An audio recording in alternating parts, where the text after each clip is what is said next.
ಧರ್ಮಸ್ಥಳದ ಪ್ರಕರಣಕ್ಕೆ ಅತಿದೊಡ್ಡ ಟ್ವಿಸ್ಟು. ಧರ್ಮಸ್ಥಳದಲ್ಲಿ ಸಮಾಧಿ ಶೋಧ ಅಂತ್ಯವನ್ನ ಮಾಡುವುದಕ್ಕೆ ಎಸ್ಐಟಿ ನಿರ್ಧರಿಸಿದೆ. 17 ಪಾಯಿಂಟ್ಗೆ ಸೀಮಿತವಾಗಿದೆ ಅಸ್ಥಿ ಶೋಧ. ಈ ಮೂಲಕ ಆಪರೇಷನ್ ಅಸ್ಥಿ ಪಂಜರವನ್ನ ನಿಲ್ಲಿಸಲಾಗಿದೆ. 17 ಸ್ಥಳಗಳಲ್ಲಿ ಭೂಮಿಯನ್ನ ಅಗೆದು ಬಗೆದರೂ ಕೂಡ ಯಾವುದೇ ಸಾಕ್ಷ್ಯ ಸಿಕ್ಕಿರಲಿಲ್ಲ. ಅನಾಮಿಕ ಹೇಳಿದಂತೆ 16 ಶವಗಳು ಕೂಡ ಸಿಕ್ಕಿರಲಿಲ್ಲ. ಹಾಗಾಗಿ ಯಾವುದೇ ಪುರಾವೆ ಸಿಗದೇ ಇರುವ ಹಿನ್ನೆಲೆಯಲ್ಲಿ ಎಸ್ಐಟಿ ಭೂಮಿಯನ್ನ ಅಗೆಯುವಂತಹ ಕೆಲಸಕ್ಕೆ ಇತಿಶ್ರೀಯನ್ನ ಹಾಡಿದೆ. ಭೂಮಿಯನ್ನ ಅಗೆಯುವಂತಹ ಕೆಲಸವನ್ನ ನಿಲ್ಲಿಸಿದೆ. ಈ ಮೂಲಕ ಧರ್ಮಸ್ಥಳದ ಪ್ರಕರಣದಲ್ಲಿ ಎಸ್ಐಟಿ ನಡೆಸ್ತಾ ಇದ್ದಂತಹ ಇನ್ವೆಸ್ಟಿಗೇಷನ್ ಈಗ ಮತ್ತೊಂದು ಸ್ವರೂಪವನ್ನ ಪಡೆದುಕೊಂಡಿದೆ. ಇಲ್ಲಿಯವರೆಗೂ ದೂರುದಾರ ಹೇಳಿದ ಜಾಗವನ್ನ ಅಗೆದಿದ್ದಾಯ್ತು, ಬಗೆದಿದ್ದಾಯ್ತು. ಆತ ಹೇಳಿದಂತಹ ವಿಚಾರಕ್ಕೆ ಪುರಾವೆ ಸಿಗಲಿಲ್ಲ. ಈಗ ದೂರುದಾರನ ಮೇಲೆ ಅನುಮಾನ ಹೆಚ್ಚಾಗ್ತಾ ಇದೆ. ಈತನ ಮೂಲವನ್ನ ಕೆದಕುವಂತಹ ನಿಟ್ಟಿನಲ್ಲಿ ಈಗ ಎಸ್ಐಟಿ ಮುಂದಾಗ್ತಿದ್ದಾರೆ ಅನ್ನೋದು ಗೊತ್ತಾಗ್ತಾ ಇದೆ.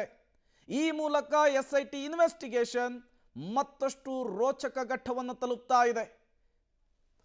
ಮತ್ತಷ್ಟು ಡೀಟೇಲ್ಸ್ ಸುಕ್ಪಾಲ್ ಕೊಡ್ತಾರೆ, ನೇರ ಸಂಪರ್ಕದಲ್ಲಿ ಜಾಯಿನ್ ಆಗಿದ್ದಾರೆ. ಸುಕ್ಪಾಲ್, 17 ಜಾಗವನ್ನು ಅಗೆದರೂ ಕೂಡ ಈತ ಹೇಳಿದಂತಹ ಆರೋಪಕ್ಕೆ ಸಾಕ್ಷ್ಯಗಳು ಸಿಗಲಿಲ್ಲ.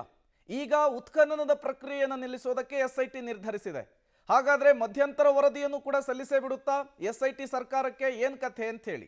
ಹೌದು, ಈಗ ಸದ್ಯಕ್ಕೆ ಉತ್ಖನನವನ್ನು ಸಂಪೂರ್ಣವಾಗಿ ನಿಲ್ಲಿಸಿರುವಂಥ ಜೊತೆಗೆ ಈಗ 17 ಪಾಯಿಂಟ್ಗಳಲ್ಲಿ ಏನೇನೆಲ್ಲ ಮಾಡಿದ್ದೇವೆ ಅನ್ನುವಂಥದ್ದನ್ನು ವರದಿಯನ್ನು ತಯಾರಿ ಮಾಡಿ ಇವತ್ತೇ ಸರ್ಕಾರಕ್ಕೆ ಸಲ್ಲಿಕೆ ಮಾಡುವಂಥ ಸಾಧ್ಯತೆಗಳಿರುವಂಥದ್ದು. ಸೋಮವಾರ ದಿನ ವಿಧಾನಸಭೆಯಲ್ಲಿ ಇದರ ಬಗ್ಗೆ ಉತ್ತರವನ್ನು ಕೊಡಲಿಕ್ಕೆ ಗೃಹ ಸಚಿವರು ತಯಾರಿಗಳನ್ನು ನಡೆಸಿರುವಂಥದ್ದು. ಈ ಹಿನ್ನೆಲೆಯಲ್ಲಿ ಈಗ ವರದಿಯನ್ನು ಕೇಳಿದ್ದಾರೆ. ಈಗ ಈವರೆಗೆ ಏನೆಲ್ಲ ಆಗಿದೆ ಅನ್ನುವಂಥದ್ದು, ಆರಂಭದ ದಿನದಿಂದ ಆತ ಕೊಟ್ಟಿರುವಂಥ ದೂರಿನಿಂದ ಹಿಡಿದು ಆತ ತಲೆಬುರುಡೆಯನ್ನು ತಂದು ನ್ಯಾಯಾಲಯಕ್ಕೆ ಕೊಟ್ಟಿರುವಂಥದ್ದು, ವಿಚಾರಣೆ ನಡೆಸಿರುವಂಥದ್ದು, ಆ ಬಳಿಕ ಆತ ಸ್ಥಳಗಳನ್ನು ಗುರುತು ಮಾಡಿರುವಂಥದ್ದು, ಅದರ ಉತ್ಖನನ ಮಾಡಿರುವಂಥದ್ದು ಎಲ್ಲವನ್ನ ಇಟ್ಕೊಂಡು, ಜೊತೆಗೆ ಆತನ ಜೊತೆ ಸಾಕಷ್ಟು ಜನರು ದೂರುದಾರನಿಗೆ ಜೊತೆಗೆ ಬಂದು ಕೆಲವೊಂದು ಮಾಹಿತಿಗಳನ್ನು ಕೊಟ್ಟಿದ್ದಾರೆ. ಅವರ ಮಾಹಿತಿಗಳನ್ನು ಜೊತೆಗೆ ಕೆಲವರು ಇನ್ನೊಂದು ಕಡೆಗಳಲ್ಲಿ ನಾವು ಶವ ಹೂತಾಕಿರುವಂಥದ್ದನ್ನು ನೋಡಿದ್ದೇವೆ ಅನ್ನುವಂಥದ್ದು ಹೇಳಿದ್ದಾರೆ. ಇದನ್ನೆಲ್ಲವನ್ನು ಇಟ್ಕೊಂಡು ಈಗ ವರದಿಯನ್ನು ತಯಾರಿಸಿದ್ದಾರೆ. ಈ ವರದಿಯನ್ನು ಸರ್ಕಾರಕ್ಕೆ ಇವತ್ತೇ ಸಲ್ಲಿಕೆ ಮಾಡ್ತಾರೆ. ಇವತ್ತು ಸಂಜೆ ಒಳಗೆ ಇದನ್ನು ತಲುಪಿಸುವ ಕೆಲಸ ಆಗುತ್ತೆ. ಆ ಬಳಿಕ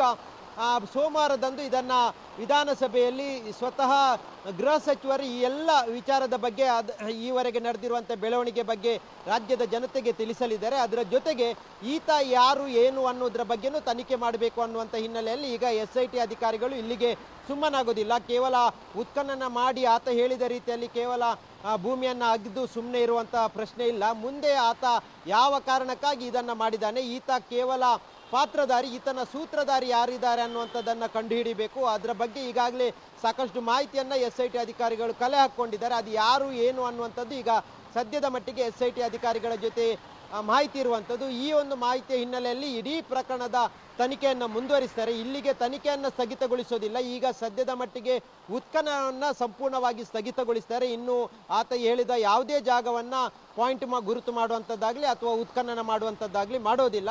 ಆತ ಈವರೆಗೆ ಏನೆಲ್ಲ ಹೇಳಿದ್ದಾನೆ ಇದೆಲ್ಲವನ್ನು ಹಿಡ್ಕೊಂಡು ಮುಂದಿನ ತನಿಖೆಯನ್ನು ಆರಂಭಿಸ್ತಾರೆ. ತನಿಖೆಯಲ್ಲಿ ಏನೆಲ್ಲ ಮಾಹಿತಿಗಳು ಈಗಾಗ ಅವರಿಗೆ ಲಭ್ಯ ಆಗಿದೆ, ಏನೆಲ್ಲ ಸಾಕ್ಷಿಗಳೆಲ್ಲ ಲಭ್ಯ ಆಗಿದೆ, ಆ ಹಿನ್ನೆಲೆಯಲ್ಲಿ ತನಿಖೆ ಮಾಡ್ತಾರೆ. ಆ ಬಳಿಕ ಸಂಪೂರ್ಣವಾದ ವರದಿಯನ್ನು ಸರ್ಕಾರಕ್ಕೆ ಸಲ್ಲಿಕೆ ಮಾಡಲಿಕ್ಕೆ ಎಸ್ಐಟಿ ಅಧಿಕಾರಿಗಳು ತಯಾರಿ ಮಾಡಿರುವಂಥದ್ದು. ಪ್ರೇಮ್, ಈ ಎಸ್ಐಟಿ ರಚನೆಯಾಗಿ 20 ದಿನ ಕಳೆದಿದೆ. ಭೂಮಿಯ ಉತ್ಖನನದ ಪ್ರಕ್ರಿಯೆ ಆರಂಭ ಆಗಿ 15 ದಿನ ಕಳೆದಿತ್ತು.